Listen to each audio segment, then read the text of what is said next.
how important it is to have the support of the US, France and Germany in the UN Security Council. Good morning, Annalise. Well, this joint statement was issued just before that UN Security Council meeting yesterday, and it shows a really unified tone, with the countries saying that they have full confidence in the British assessment, but also revealing that they had together taken action to disrupt the activities of the GRU. Now, obviously, in the Security Council, you will have, as a permanent member, France and the US. They sided with the UK completely. China gave a statement which basically said nothing, and Russia attacked the allegations that were being put before it. But there does seem to be some international consensus. We saw earlier in the year the sort of normalization, the use of chemical weapons by Russia.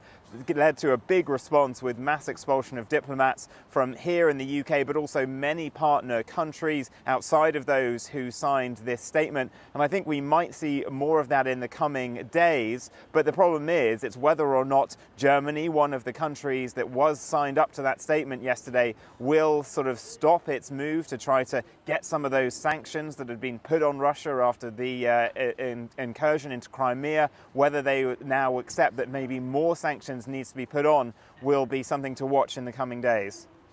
Now, Vinny, Russia continues to deny Britain's accusations. They cite a lack of proof. What else can UK authorities do at this point? Well, there are really two fronts on this. There is the public front, which is that these charges have been put forward. There's a question mark whether these two men could actually be tried in absentia.